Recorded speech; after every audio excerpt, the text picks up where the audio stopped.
All right, it is 7, so we will get started in just a second here. So as I mentioned at the start, for the people that were here from the beginning, if you have questions along the way, feel free to drop them over in the Q&A bar. And as we get to the end of tonight's presentation, I'll go take a look at the Q&A and try to make sure I hit on all the questions that you might have. We want to make sure you get your questions answered tonight and also provide some information about LSMSA. So I'm Emily Shoemate. I'm the Director of Enrollment Services here at LSMSA, and I've been here since 2001, but only working in the admissions office since about 2017. So I really love the school. I think it's a great place, and I look forward to talking with you guys a little bit about it tonight. We are recording this session so that we can post it on our website later. So I just wanted to mention that. And if you do miss anything tonight or whatever, hopefully we'll get it posted before too long for folks that wanted to tune in and weren't able to do so. So I'm going to get started now. So this will be just the same presentation that we do when we travel throughout the state, giving just a little introductory information to the school and trying to provide an overview for some potential students and their parents. As I go through the overview tonight, I will talk about our academic program, the college counseling, the residential experience, our student services that we offer, a little bit about what an LSMSA student might look like, and then how to apply to LSMSA.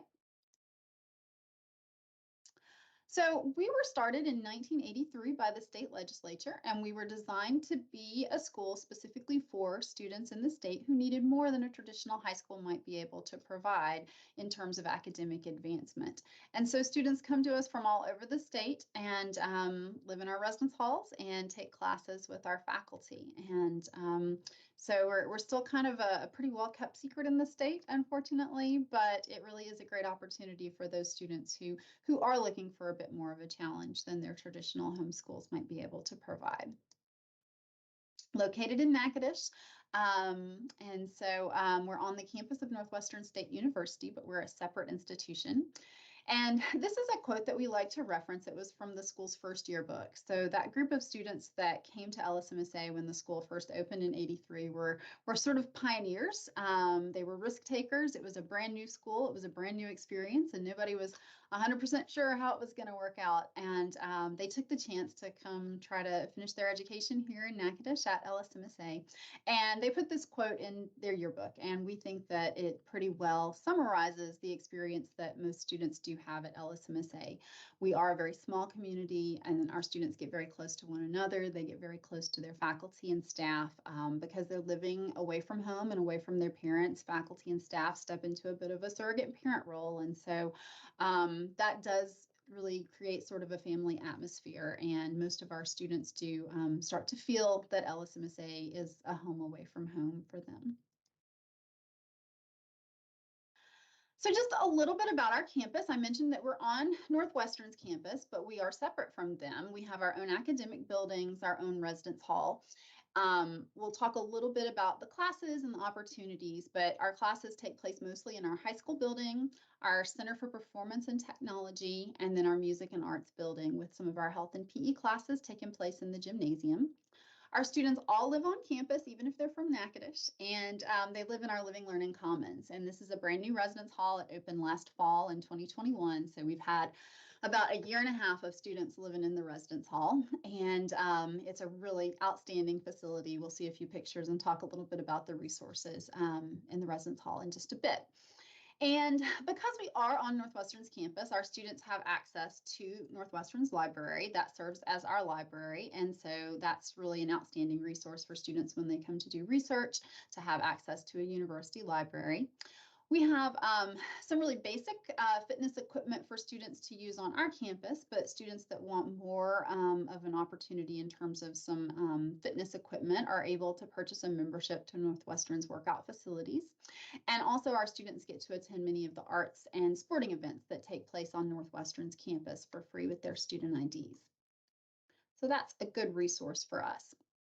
I should also mention that Northwestern's University Police serves as security and police for our campus. And so that also provides a little extra security. They're right across from our main high school building on campus.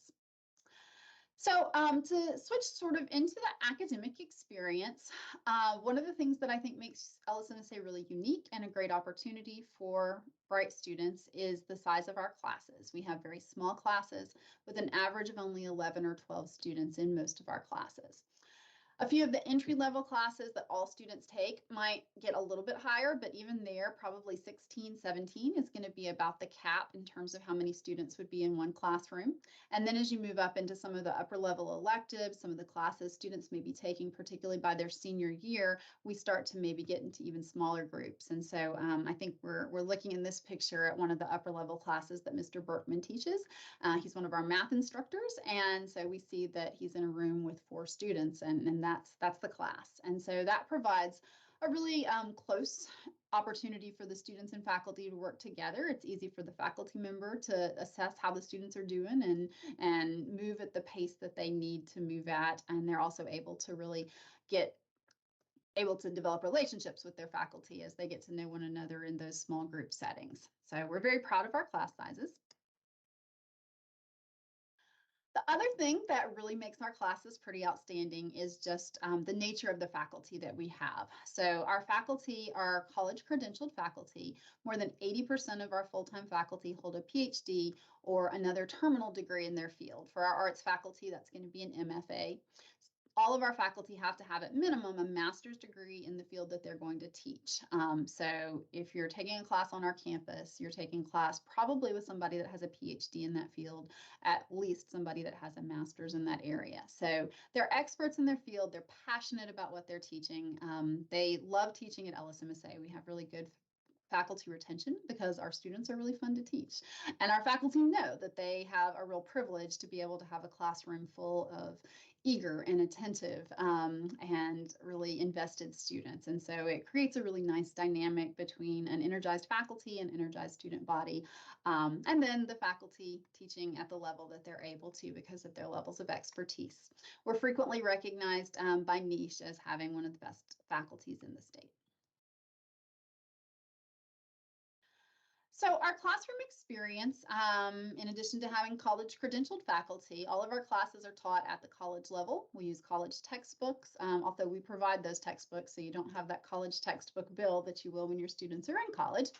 And we also teach our classes on a college schedule. So some of our classes meet Monday, Wednesday, Friday, and others meet on Tuesday, Thursday. We have some arts classes that meet just once a week. Our students have very different schedules from one another because of the variety of classes they can take and the different daily schedules. So these are just a few sample schedules that students have this semester. We have, I think, here is maybe a sophomore or, yeah, probably a sophomore schedule. We have geometry and biology in our intro to writing class. Those look like some typical sophomore level classes. And you'll see classes meeting, Monday, Wednesday, Friday. The student doesn't have any classes earlier than 9:30 on Monday, Wednesday, Friday. And we have a senior down here who has classes starting at 11:30 on Monday, Wednesday, Friday. But then over here, we have a student who's taking a good number of arts classes. And so they have some classes that go into the evening. This photography class meets at 4 o'clock on Monday and Wednesday. And then this digital media class meets at 6 o'clock. So it's very different. Our students are not in class all day long, very much like what you would see on a college campus. They may have some breaks in between their classes that they can go back to the residence hall, catch a nap, do some homework, go visit with a teacher in their office hours. All of our faculty offer 10 office hours per week. So one of the questions we'll get is, if students struggle, do you have tutoring programs available? And while we do have some students that provide some additional tutoring as part of their work service requirements, for the most part, when students struggle in their classes, they go see the teacher, they go see that expert, they go to the office hours and hear from the faculty member directly. So the next few slides are going to show just a sample of some of our classes. Another thing that we're very proud of is the variety of classes that we offer, the number of opportunities that students have to take unique classes, to get involved in classes that other schools are not necessarily able to offer because of the sheer number of students that they have, and also some of the special things that we're able to offer because of our very special faculty.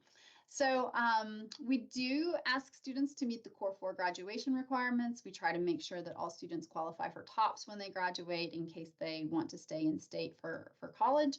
So you're going to see that we offer traditional math classes that you would see at pretty much any high school. We're going to offer geometry and college algebra sequences and trigonometry, pre-calculus, and most schools are going to offer a Calculus 1 probably. But then our classes are going to go on to Calculus 2, Calculus 3, vector calculus, financial literacy and modern algebra and chaos theory and classes that I can't even tell you exactly what that means because I'm not a math person. But if you are a math person, you're going to have lots of opportunities to take some different math classes. Within the computer sciences, we have a number of classes for students to learn programming in different languages, things about cybersecurity and databases. We have a very popular mobile app development class that students enjoy taking. So there's several opportunities there. I'm going to go through these a little quickly just to give a kind of overview. In our sciences, we're going to start with biology, move into chemistry and physics, and then get into all sorts of different science electives. And I should also mention, this is just a sampling. This isn't all of our classes that are offered. So for instance, I know we have some classes that I was just speaking with a potential student about earlier today that aren't listed on here. So this is several of those science classes, but not everything necessarily. If you're into English, all of our students start with an introduction to writing and composition class to make sure that they've got the basic skills that our faculty are looking for. But then from there, they have a number of exciting electives that they can move into. Creative writing for science fiction is very popular. We have this Gothic literature class that's also a really popular one. So there are opportunities to take not just English 1, English 2, English 3, and English 4, but to really get into some really niche areas that the student might really be interested in learning a little bit more about. Same in our social sciences. We're going to start with some of those basic things that are graduation requirements. We have government, we have advanced American history, and then we have all sorts of super fun electives. Our historians are some of our most popular faculty on campus. They're able to tell a story and get students excited about history. And so you have the opportunity to take a class that specifies, is very specific to the age of FDR or the history of South Africa. You can see some of the options on here. One of my favorites in the history offerings is the history of modern science, because, we have students who are very interested in the sciences and the math classes and maybe not as interested in humanities. So to be able to take the history of modern science and get a history credit for that is exciting for those students to kind of focus on something that they love in an area they may not love as much. But I tend to find most of our students develop a love of history just because of the passion that they get from the faculty. And then if students are interested in the arts, we have a number of different offerings there as well. One of the things that I think is really fun about our arts program is that there's an entry point in any of the areas. So for a student who's never tried dance or theater or visual arts or music before, but wants to do so, they have the opportunity to do that. They can begin with beginning acting. They can take an introduction to music theory class. They can take beginning piano if they've never tried to play piano before and want to learn. For students that are more advanced in the arts, there are also opportunities to audition to start at a higher point, opportunities to be in our theater rep program, to be in the dance rep program, to have private lessons in piano, private lessons in voice. So all sorts of opportunities within all of these different areas of the arts for our students. And then within the languages, our current languages that we offer for students for their foreign language credit include French and Spanish, Latin, German, and Chinese. The Greek classes that you see listed on here count as electives. So for students that are really interested in languages, they're able to fill some of their elective credits with some of those Greek classes. And you'll see that all of these languages are going to go to at least 3 levels. So for a student that has already started in French and wants to go further in French, they have the opportunity to move more deeply into the curriculum and go to some of these upper level French classes. And the same goes for all the areas, at least three levels of the language. And then for students who need a health and PE credit, we also offer a number of the PE options. And some students take these just for balance and for wellness and to stay active even after they've met their graduation requirements. One of our most popular PE classes is our self-defense non-competitive boxing class. It's taught by some members of the local sheriff's department that come out, and one of our spaces has actually been transformed into an almost all the time boxing class area because that's been such a popular class. Yoga is also popular, karate. We have a number of opportunities for kids to get involved in some things. Some of our dance classes can count as a PE for students who might not like traditional PE classes, So lots of options there as well. On this slide, we mentioned some of the special academic programs that we offer. Some of these are programs that all students are required to participate in, and some of them are optional things. So the first one, our Special Projects Week, is something that all of our students do when we get back in January. So we typically get 3, maybe 4 weeks off for our winter break. And then when we return in January, we spend the first week doing what we call this Special Projects Week. For Special Projects Week, every student signs up for one class that they're going to take for that full week. And their faculty all offer a number of classes that are not necessarily their discipline, not necessarily their area that they teach during the normal school year, but maybe a side passion, something that they love, but is not maybe what they majored in and what they teach on a normal basis.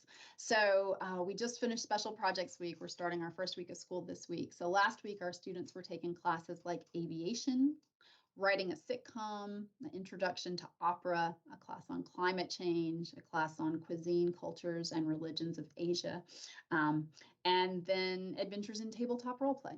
So all sorts of fun opportunities for the students to get involved in some different things and learn about something that they might be interested in, but just focus on that one thing for the week with the faculty member that they're working with. The next 3 programs, the Future Scientist Program, Artist in Training Program, and the Classical Scholars Program, those are all programs that students who have a real love in a particular area and want to go really into depth in that area might opt to join. So they're all optional. For the Future Scientist Program, for instance, if you enroll in that program, you're going to take additional science classes and you're going to participate in additional scientific opportunities. So you're going to join a professional organization in one of the sciences, so maybe the American Chemical Association, to learn a little bit about what it's like to be in one of those professional organizations. They also provide some community service, and they also get to attend these science speaker series that takes place on Friday afternoons, where our science faculty will bring in all sorts of different people with backgrounds and careers in science to come speak to our students about the work they're doing, the research they're doing, their career paths. And so those are additional opportunities for them to learn from people that are working in the field.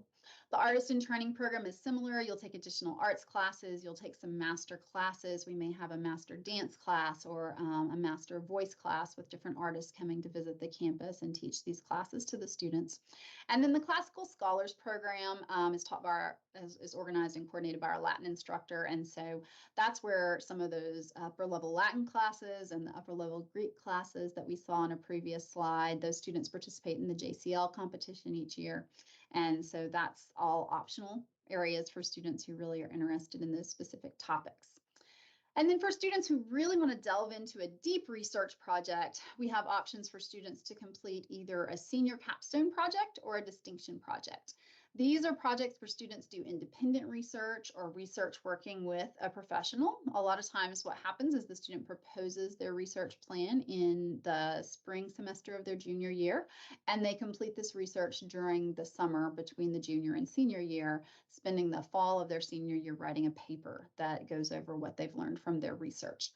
Some students are connected with researchers through our faculty. So if a student knows that they want to research a particular topic and our faculty member is able to find a placement for them, they may work in a lab with somebody either close to home over the summer or maybe far from home. We have an alumnus who has his own lab at Duke, and he often will host one of our students to come do research in his lab on the Epstein-Barr virus. So students do this research and they write these amazing papers. And a lot of that research is maybe science-based, but not all of it. Students do distinction in the humanities, they've done distinction in arts, and so this is a real opportunity for students to really dig into something and show what they can do with it. In the spring, we have a Blue and Gold Week where students present the results of their research to their peers.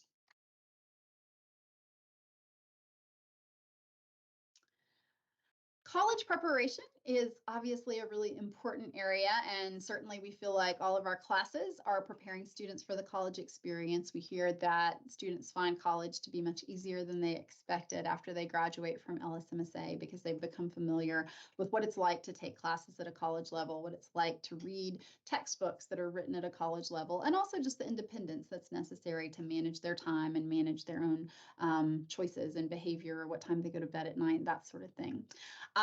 But we also, in addition to just preparing them in the classroom, have ways for them to earn credit so that they're starting to get that college credit while they're here, if they choose to do so. Most of our students that come to us are coming from schools where they've taken lots of AP classes, and that has really been what they've aspired to do, is to take as many AP classes as possible and get as many AP tests and as AP credits under their belt by the time they graduate.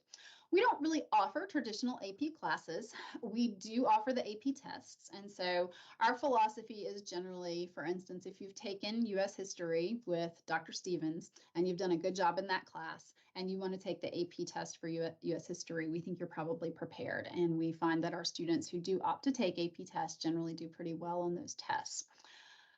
So we offer the test on campus. Students that want to take the test and still want to continue to get those AP credits are able to do so, despite the fact that we don't offer classes that are designated as AP classes.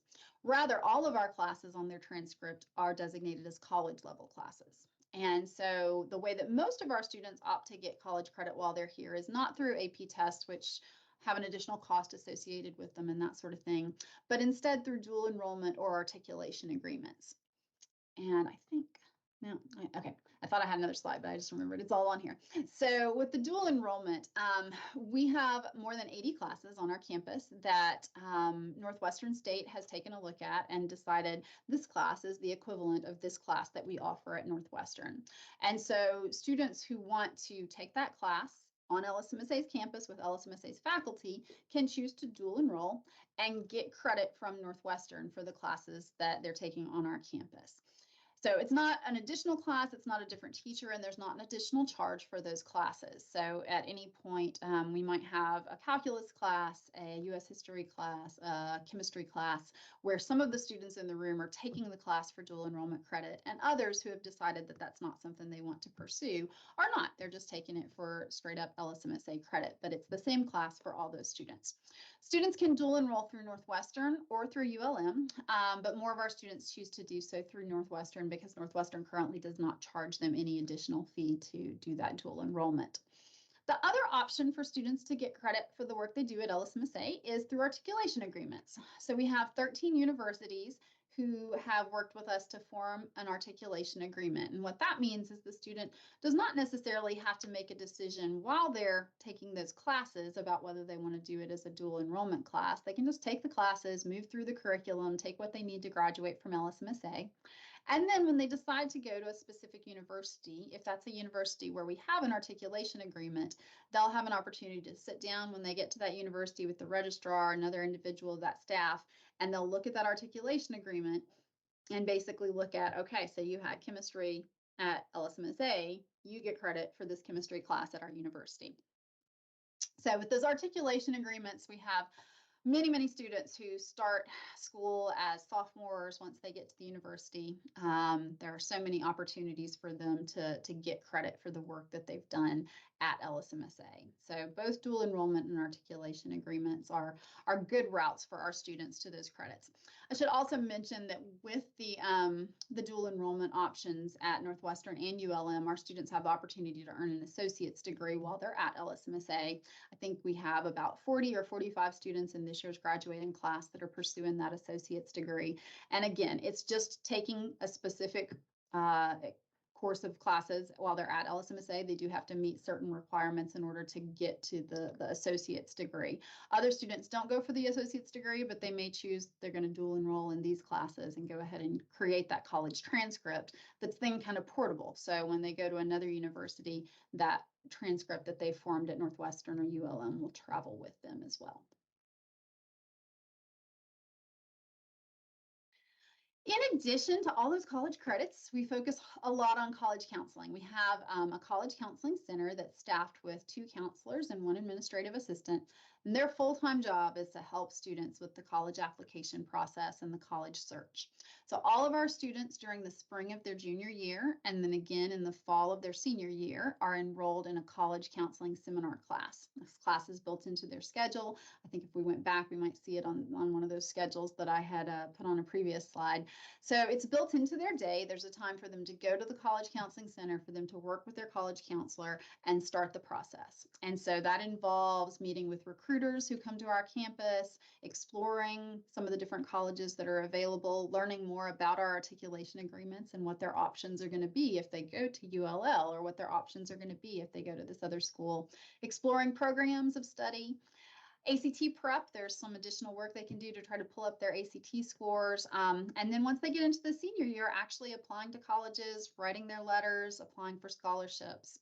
And so they spend a lot of time on it, and they tend to have really great success. We're always proud of the amount of scholarship dollars that our students are offered. And when you see us reporting it on our website, or for instance on this slide, we report specifically just the merit scholarships. That's in addition to the TOPS money that they've earned, and in addition to any financial aid that they get due to low income status or family need there.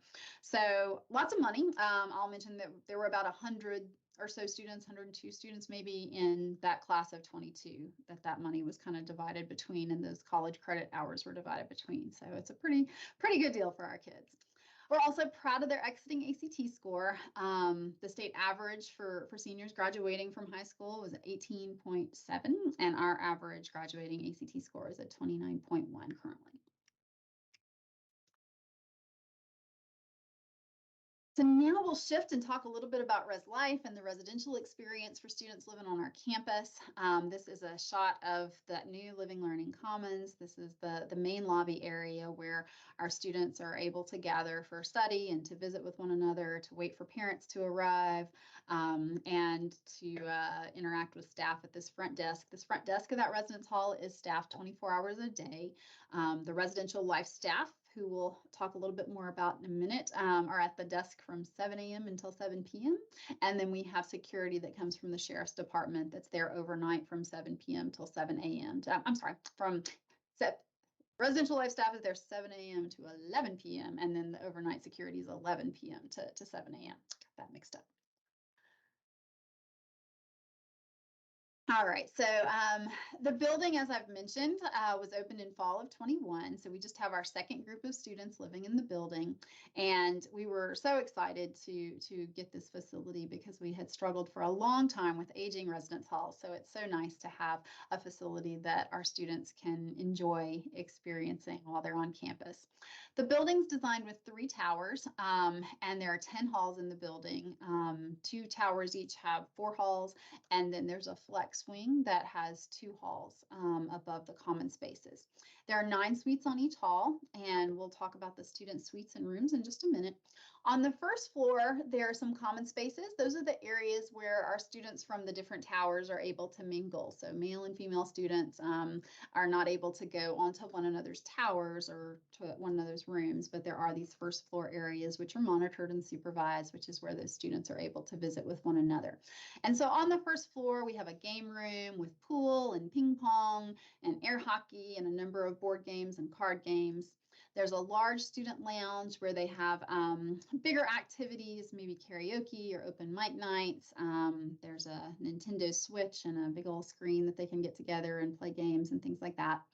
There's a demonstration kitchen where the students can cook, the staff can cook for the students. Sometimes parents will come up and cook for the students. So that's a space for people just to get together and make food, which is a big part of our culture in the state.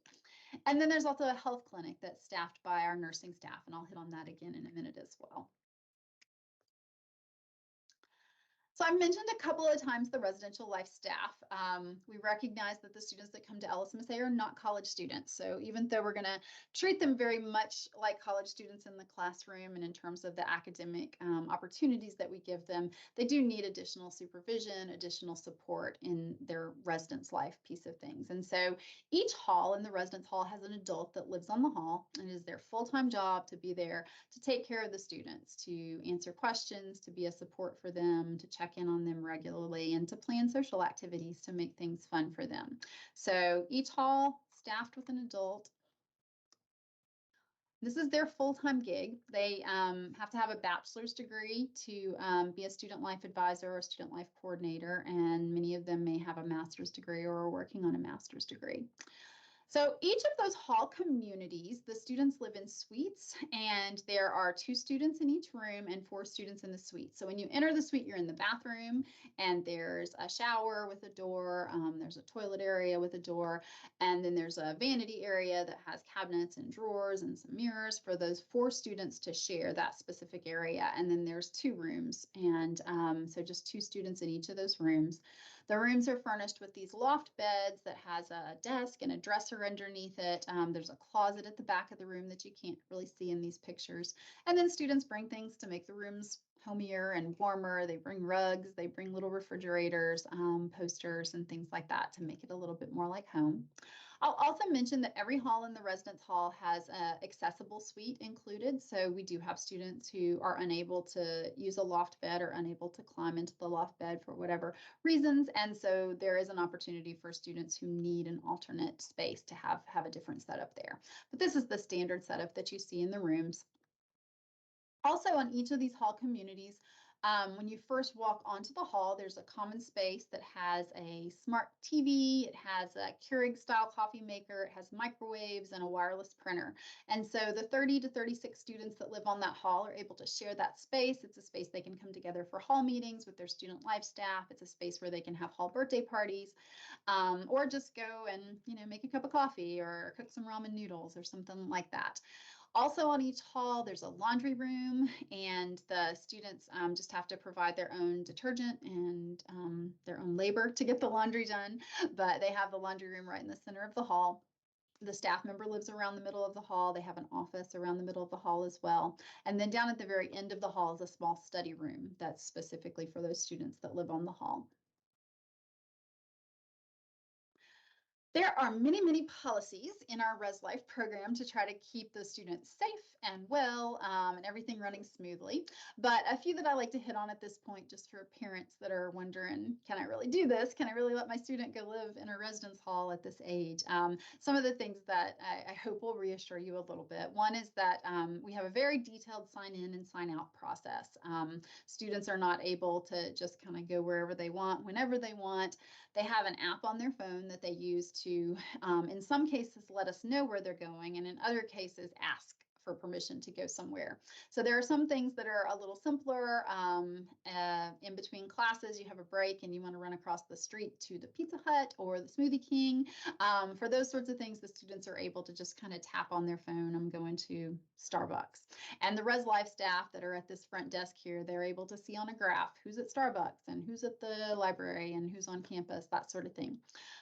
For other things that students might want to do, like going home with somebody for the weekend to stay the weekend with a family in another town, or riding to Walmart with Uncle John who's come to visit, those sorts of things. The students put in what's called a leave request on that same app. And if they're going to be riding in a car or they're going to be going anywhere overnight, the first thing that happens when they put in that leave request is the parents get an email. The parents take a look at what the leave request says. They either say that sounds great, or they say, I don't think that sounds so great. And from there, the Res Life staff gets a notification at the front desk. So the student, like you see the student in the image here, comes down to the front desk and says, okay, I'd like to sign out to Walmart. And based on what the parent has said, the student life staff will either sign them out or not.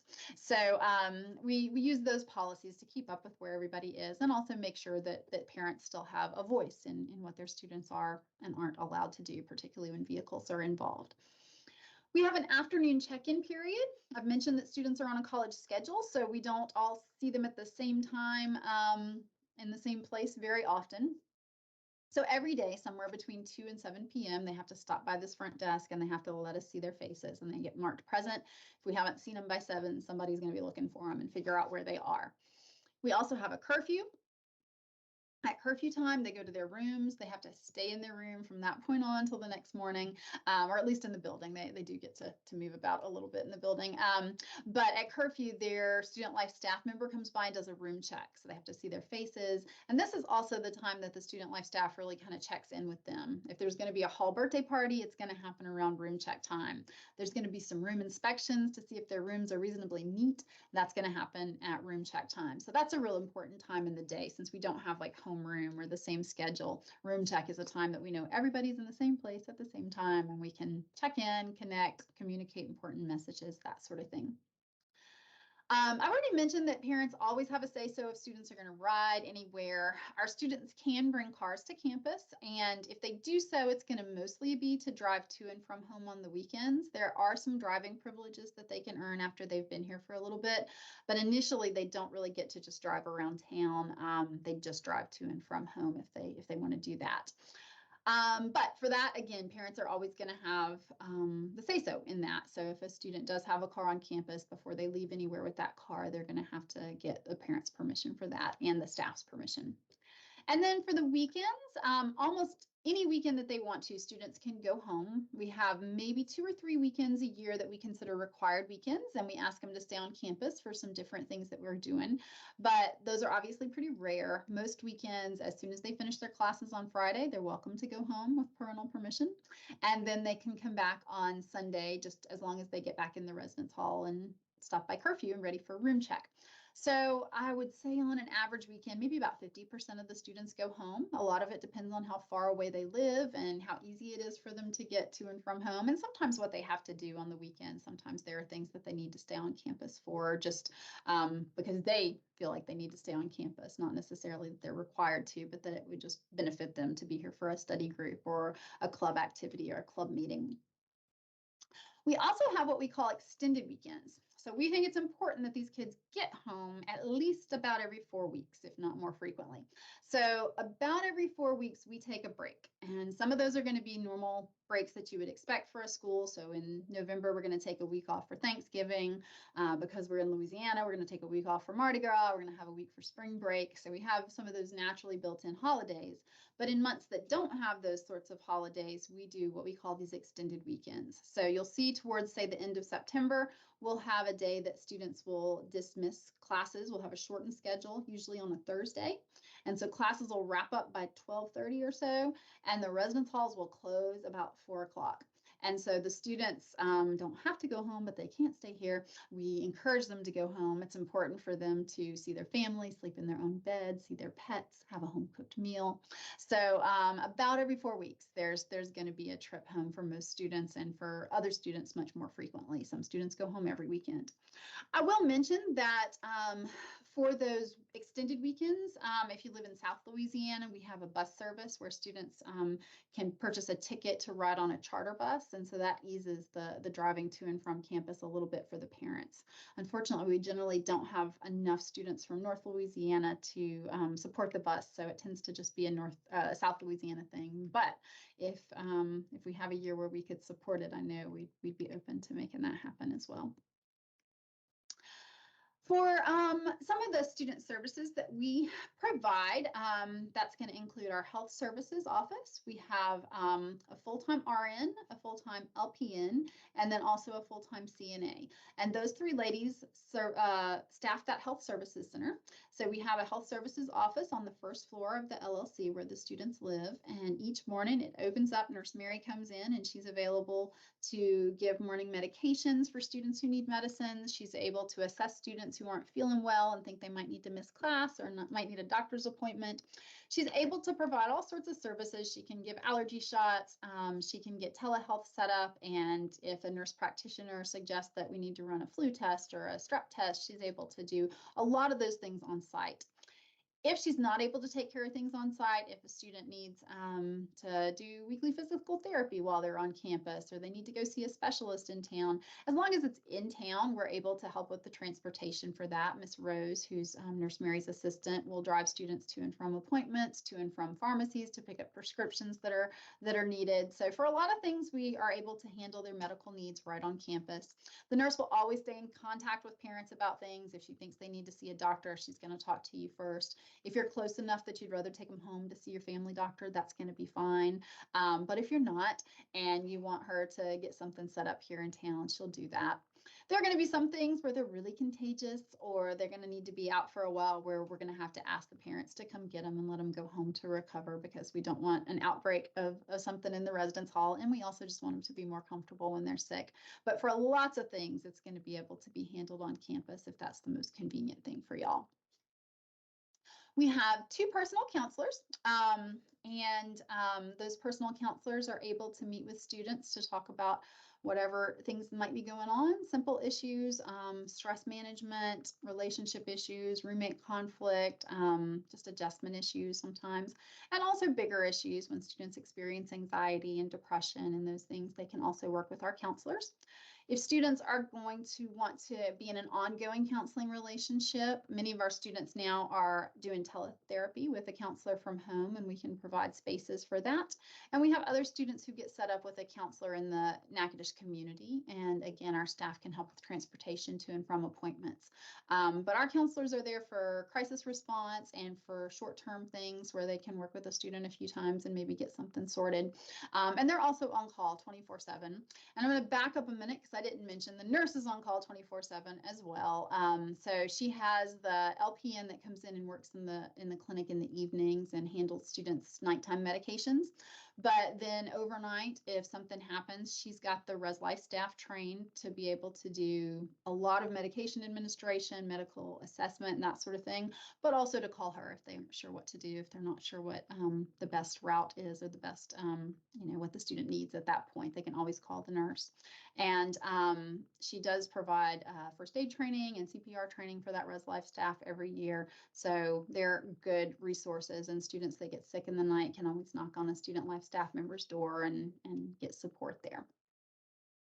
Both the counselors and the nurse provide wellness education for our students and topics that are valuable to them. And so a lot of that focuses on stress management and time management and how to avoid colds and flu and to try to stay healthy, getting enough sleep and drinking water and things that are important. So we do a Wellness on Wednesday series where we try to put out information on important topics to the students and just kind of keep them aware of health matters that we think are important for them. And I've mentioned a couple times, but we can provide local transportation for appointments and prescriptions and therapists and that sort of thing as well. So one of the big jobs of our Student Life staff is to make sure that there are some fun things going on campus. And so the middle slide there with the weekend activities, we make sure that every weekend that students are on campus, we have at least 2 events going on that students can attend for no cost, that they can just show up. And I think they're having a nacho bar here in this picture. They do lots of things around food because the kids are always hungry, even after they've had all their meals in the cafeteria. Open mic nights and karaoke nights are popular. We have a fire pit where the students can sit outside and have a little campfire. They play games, and we have major dances and just lots of stuff that the students think is fun to do. Movie nights, kind of changes from year to year depending on where the student interest is and what they're interested in doing. We also have about 50 active clubs and organizations in any given year. And if there's something we don't have, students can start a club. And we do have a number of new clubs that start each year. We also have clubs that go inactive because there's not a lot of student interest in them. And then a couple years later, they're active again because another student has come to campus. So for instance, I saw our Model UN group sort of fizzled out after some students that had really been running that group graduated. So there was no Model UN for a couple years. And then a student came back very passionate about Model UN and wanted to get back involved in that. And so it's easy for students to find something that they're interested in. And also, if it's not there to fill that gap, either by bringing back a club that has gone dormant or starting their own new club. We have some really interesting clubs. One of my favorites is the Cheese Club, where students get together to try different cheeses and talk philosophy and that sort of thing. So you'll see traditional clubs, Beta Club, Mu Alpha Theta, French Club, things that you would see on most campuses, but then you'll also see some of these little more unusual clubs that are, you know, a reflection of the creativity that our kids bring to campus. And so that's always fun. And then there are also opportunities for students to be involved in leadership and service on the campus and in the community. We have a number of students that will go to our food bank and help with that on the days that they're making packages to deliver to families in the community. We have students that are helping with the Humane Society in this picture on a dog bath day. And our kids always love any opportunity to visit with pets. And so working with that group is one thing that they also really enjoy. For students who are interested in being involved in athletics, there are several options. We have some teams on LSMSA's campus, our teams that are open to any student that wants to participate. You don't have to have played before. You don't have to be any good. You just have to be willing to come out and give it a shot and work to get better. So we do girls and co-rec volleyball, girls and boys basketball, co-ed soccer, and ultimate frisbee are our usual sports that we offer on campus. I think we have some students trying to think if there's something I skipped over. I feel like I may have skipped something. But the other option is that our students who want to participate in a sport that we don't offer on our campus, or who just want to participate at a more competitive level, maybe, are able to play sports for one of the local high schools. And so we have a 5A and a 1A school here in Natchitoches, and students that try out and make those teams are able to participate with them. So we always have students doing tennis, students doing swim, students doing cross country, powerlifting, and other sports as, again, the student interest kind of dictates. Often students play soccer for both LSMSA's team and Natchitoches Central's team, maybe.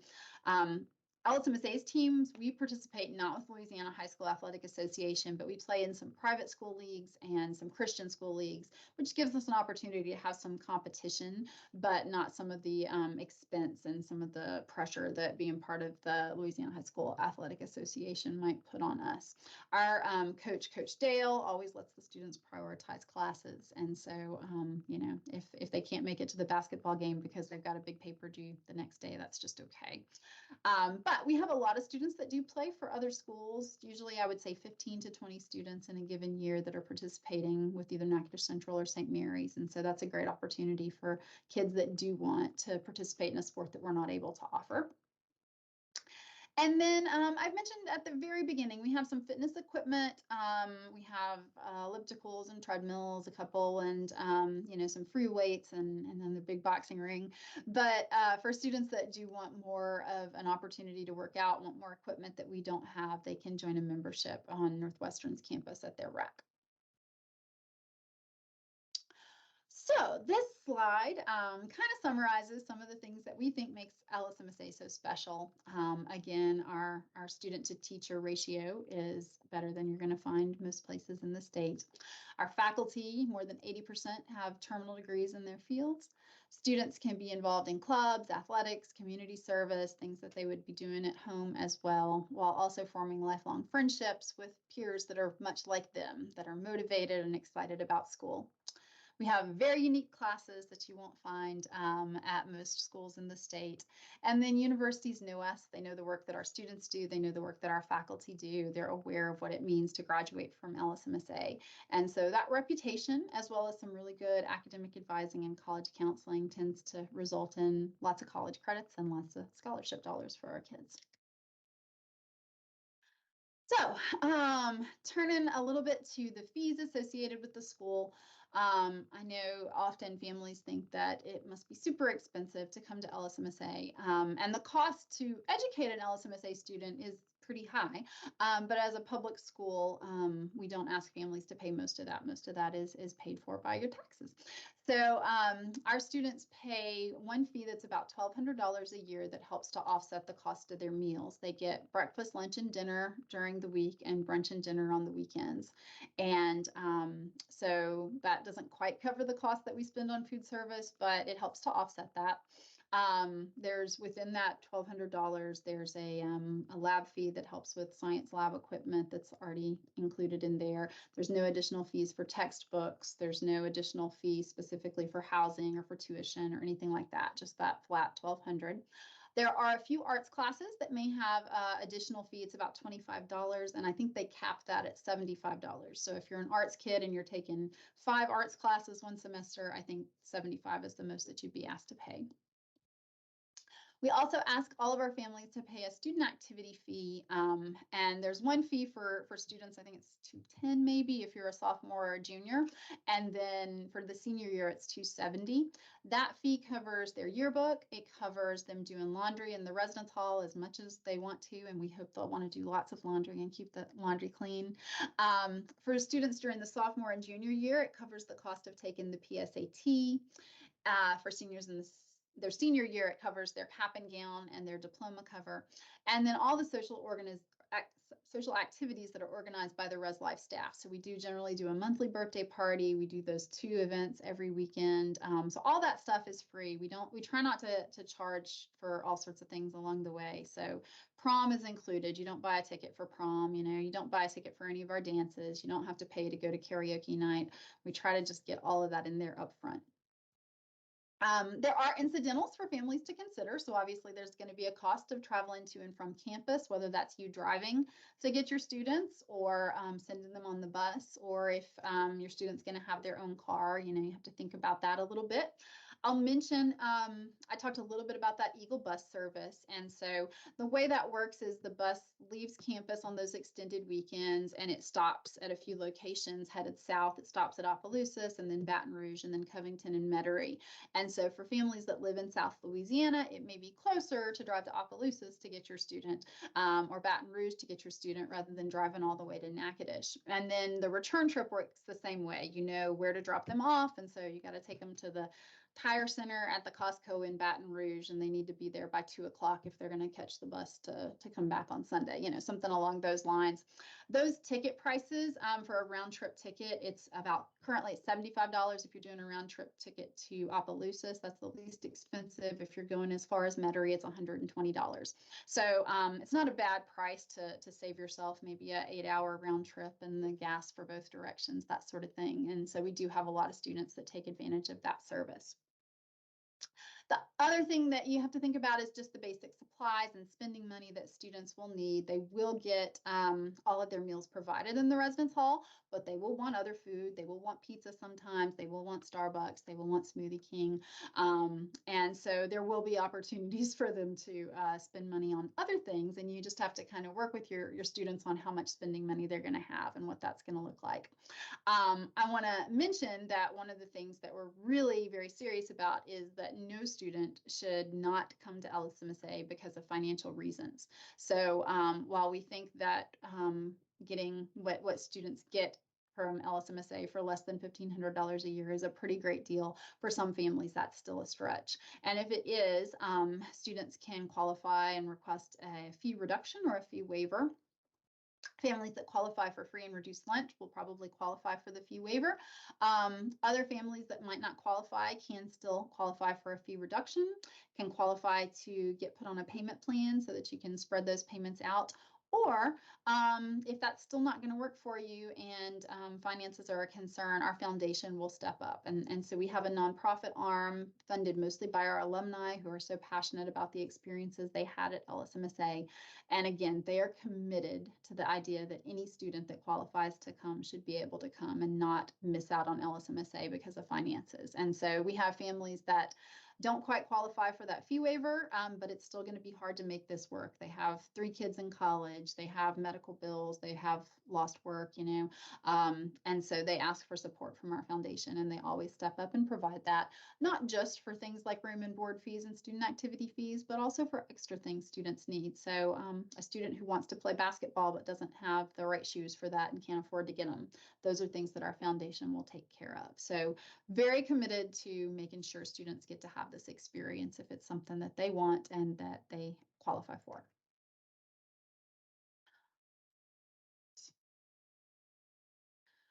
So for students to apply to LSMSA, and we are reaching the end if anybody's getting tired, the process starts on our website. It's an online application. You go to lsmsa.edu/apply and start filling out the fields. It'll start to create an account for you. It'll send you instructions on how to access the account.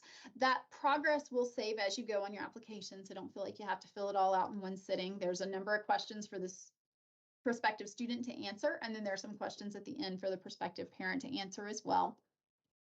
Once you submit your application, it comes through on our side, and once we process it, you'll see a checklist with some other spaces for things for you to do. And so you upload your grades from last year, just a little screenshot of your report card or a picture if you have a paper copy, and you can just take a picture of it so we can see the grades you made last year. What we're really interested in is seeing what high school credits you've already earned and what grades you've made in those classes. We want to know what classes you still need to take to graduate and just how you've done at your previous school. So if you're applying for the senior year, which occasionally students do, then we're going to need more than just your last year grades. We're going to need to see, all your high school credits so we can take a look at where you stand. If you've been in public school, we like to see state testing records, whether that's your last year's LEAP test results, or if you're able to get that scorecard that has all your LEAP tests all in little rectangle boxes, something like that. You can take a screenshot of that and send that to us as well. For students who have been in private school or homeschooled, we can waive the state testing records there. Once we have that information, we'll do a preliminary review and we'll get in touch with you about your next steps. But if everything looks good, then we'll open up some other items on your checklist, and you'll be able to request some teacher recommendations, send us your grades for this year, where they are at this point, what you've done so far. And we also ask that students that are applying to LSMSA take the ACT or SAT, and you'll upload those scores for us as well. And I'll talk a bit more about that in just a second. After everything's uploaded and we have everything checked off there, we will reach out to set up an interview with the prospective student. We do it over used to be a Zoom call, but now over a Teams call. And so it takes about 15-20 minutes just to get to know the student a little bit better.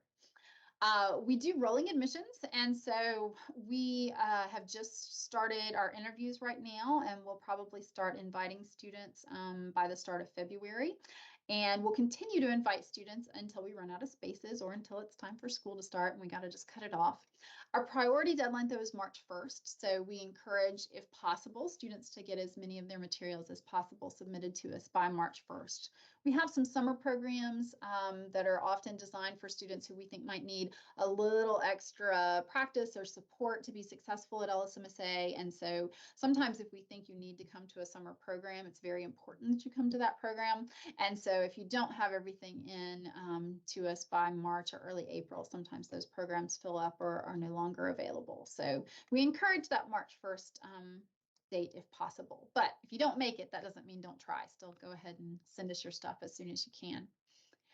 For the ACT or the SAT, the next ACT administration is going to be on February 11th, and regular registration for that test has already passed. You can still do late registration up till January 20th. It costs a little bit more to do the late registration for that. The next ACT will be April 15th, and so you want to register for that one by March 10th if that's the one that you're going to use. You can also take the SAT. Either test is fine. The next SAT test date will be March 11th, and you register for that by February 10th. So for either of those tests, just Google, sign up for ACT, sign up for SAT, and you should be able to get information about where it's going to be offered, what's the location that's closest to your home, and get registered to take the test. If you've already taken an ACT or an SAT, you do not necessarily have to take it again. You can send us the score that you had. Sometimes students took it as early as 7th grade for part of that tip program that used to be a thing. And so if you have an older ACT or SAT score, we'll be happy to look at it. If we think you probably should take it again to make yourself more competitive, we'll let you know about that. All right, now it's time for me to turn to any questions that you might have. So that concludes me talking about the school a little bit. But if you do have some questions that you'd like to drop over in the Q&A section, you can do so, and I will read those out and try my best to answer them.